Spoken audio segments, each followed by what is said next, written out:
I'm not really sure. I got a tape measure here. Let's see exactly how wide my deck is. Matter of fact, the hashtag is like hashtag big decks. I don't know. I ain't saying that around my mama. That's all I'm gonna say. So at its widest point on the deck, inside the gunnel, inside 7 foot, right? Where you're standing at, like up here by the trolling motor pedal, check this out. It's 62 inches. So it carries the width out towards the front. A lot of boats, they're wide, just as wide as the Falcon. And once you get up here to where you're actually standing, a lot of times they get very narrow. One of the best parts about it is we carry the width all the way to the front of the boat. 62 inches up here at the trolling motor. So that's a really big deck. It gives you plenty of room to lay your rods and walk around without stepping on everything, just feeling like you're crowded.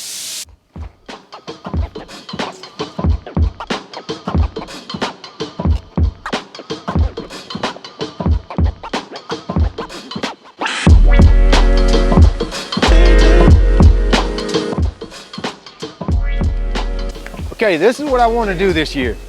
I want to give a thanks to everybody that has been within the Straight Up Fishing School app. What I want to do to give back to you guys, I want to do a trip giveaway. So this is my brand new Falcon F20 Predator. It's going to be done here very soon. Somebody with inside the site, I want to give you a free trip to go fishing with me and my brand new boat. Should be done in the next couple weeks. If you want to be eligible for this giveaway, it's a very simple giveaway. I make it easy as possible. Within the site, there's the community tab. If you go inside the community tab, just leave me a picture and a caption giving a reason that we should pick you to go fishing with me here in South Carolina in my new Falcon boat. Okay, simple as that. No other requirement at all. So what we'll do, we'll fly you down if you need to fly. If you need to, if you're close enough you can drive, you can drive. We'll pay all your expenses, your lodging, take care of your meals. You don't even have to bring a fishing rod. You just got to bring your butt and something to keep you warm because it's probably going to be cold by the time we go fishing. We'll take the boat out. You get to see what it's like to fish out of a Falcon F20 Predator. Don't know where we can go. There's plenty places to fish around here. I got Lake Hartwell. There's Lake Russell. There's Clark's Hill. There's rivers we can fish. There's plenty of water to fish. I just need somebody to go with me. So if you want to be a part of the giveaway, that's how you can do it. I think it's going to be fun. I think it's going to be worth it.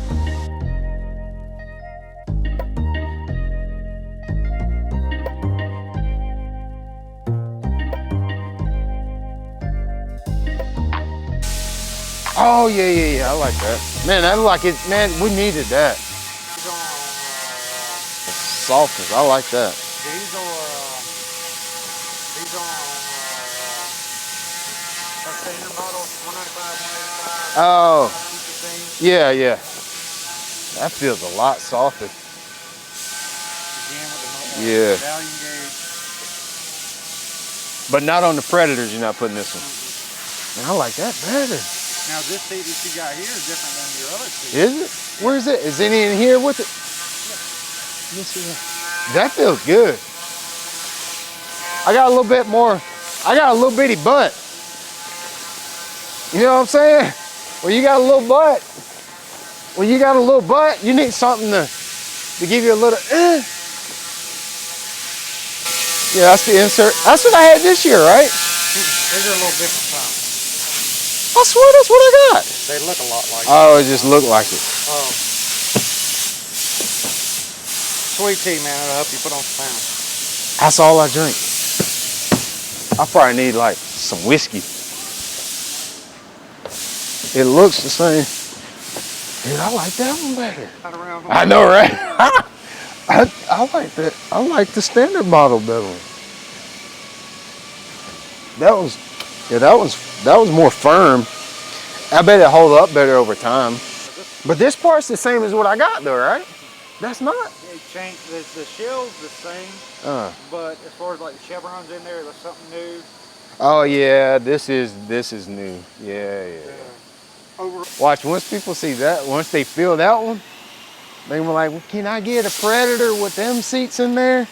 I smell like burning. I smell burning in boats, I freak out. That's burning, that's the burn. Yeah. I ain't smelt it before, so it just had my senses aroused. Dang, it went so fast this year, dude. Hey, Opie, how fast are y'all building a boat now? 4 boats a week, boat a day. So like a boat a day is what the goal is. Yeah. That's a lot for like a boat a day from start to finish. Because it's a long process. 4 days. It starts all the way over there in the corner. I'll show you how it starts. Contrary to like what you might believe, like you think with a house, you start with the framing, right? Like you start with a good frame and then you build around that frame and on the inside. Well, it don't really work like that with bass boats. A lot of y'all probably watched my boat build vlogs in years past. I've done that a bunch. Not gonna do exactly that this time because you've seen it like 5 years in a row. So if you wanna see exactly how a boat is built, go check out some of the other videos. But we'll talk a little bit about it really fast. Just to give you like the cliff notes of how they start. It starts literally in that corner over there with paint. They actually start with the paint first. The gel coat starts first. Once they do that, then they come over here and then put the actual frame in the gel coat. It's the most mind-blowing thing that it's so backwards. They start with that, then they'll glass it in. Come over here, once they get it glassed in, they'll pop it out of the mold, and then he starts trimming on it. There's a lot of excess fiberglass that they use to trim that out of the mold. Then it comes over here to this side. You can see here, they're trimming like a lot of the compartments. He's looking at all of that. If there's any imperfections, they'll fix that before they actually glue the 2 pieces together. There's only 2 pieces in a bass boat. There's a deck, and then there's a hull, and they glue those 2 pieces together. You can see one in the air right here. That's a cap where they put all the compartments in it. And then they move right over there. They start putting all the wiring harnesses, carpet in it, deck lids, and start making it look like a real bass boat. So he says basically they building about a boat a day.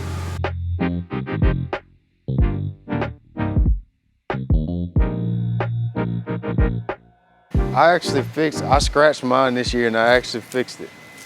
I scratched them the whole first day, Opie. First day. So I was furious. It was at Okeechobee. They got like this, it's like a metal like pipe at the launch. Well, some hyacinth had blown up on the pipe. Yeah. So you couldn't tell it was pipe. It just looked like you could just put your boat right on this hyacinth mat. I'll go up in there pretty fast too, like, whoa, and I just kind of throw it in neutral, let it float up there. Just scratched all down the side of the straight on there. And I took Marine Tex, filled it in, let that set for like a week, and then I went back and sprayed it, sanded it down, let it set for a week, and then sprayed it. It ain't a Ray job, but it's pretty. I wouldn't have did no work up here, but I say for a first time job, I did pretty good. Oh, you need a push? Rock could have push. Watch me throw my back out trying to do it. Yeah, don't do that. I know, right? They just tell me to just lay there. Trust me.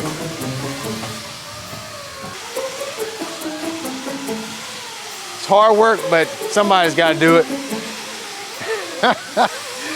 On the Falcons, we do something a little bit different. Well, there's quite a few things that are a little different than your traditional bass boat. This is my rod box right here, right? You'll notice that my rod box opens from front to back.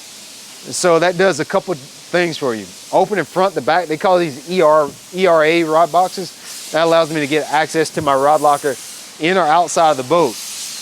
Typically, they open from the inside out. And so you're having to dig around the lid to get to your rods. Well, I can access my rods here or there. Also, when I'm fishing, I can lay my rods across the deck, and if I need to get another rod out, my rods just lift up. On a traditional bass boat where the lid opens this way, my rods can go into the lake. I've done that before. So it makes it a lot easier to get to your tackle and get to your rods, and it keeps you from throwing them in the lake. As far as rigging on my boat, I keep my boats pretty simple. You see a lot of guys that have boats that have 5, 6 graphs, a lot of electronics and a lot of doodads on it. I just found personally, like, I like to keep my boat simple. So on my boat, of course, you're gonna have the power plant. It's gonna be a Mercury 250 Pro XS. I run lithium batteries, so we'll get some lithium batteries in there. something that I started doing about 2 years ago. I run lithium batteries, and I also run 2 cranking batteries with the electronics that we have. And then it's just smart to have extra power when you're on your cranking battery. So instead of running 1 cranking battery like I've done pretty much my entire boating life, now I run 2 cranking batteries in parallel. I'll put the twin power poles on the back. I usually only run 1 graph on the console. Yes, that's 1. You can actually have a bass boat with 1 graph on the console. I run 1. I just like my stuff nice and clean, easy to read and understand. Unless we have a bunch of offshore events, I found that just running a graph, 1 graph on the console is just fine.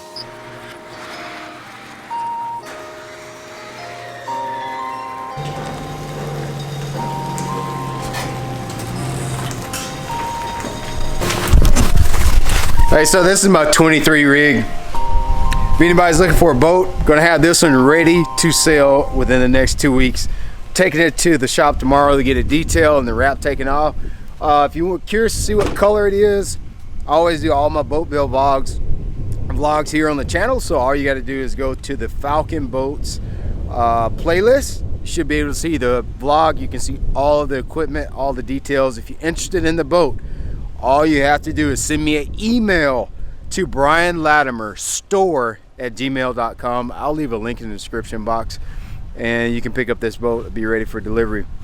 Looking forward to it. Also, make sure if you guys want to be a part of this giveaway, this trip of a lifetime giveaway, all you have to do is go to sufschool.com, sufschool.com. Make sure you're a member. Go into the community tab, just post a picture. Tell me why I should take you fishing. All right, that's all it is to it. Thanks everybody for watching the video.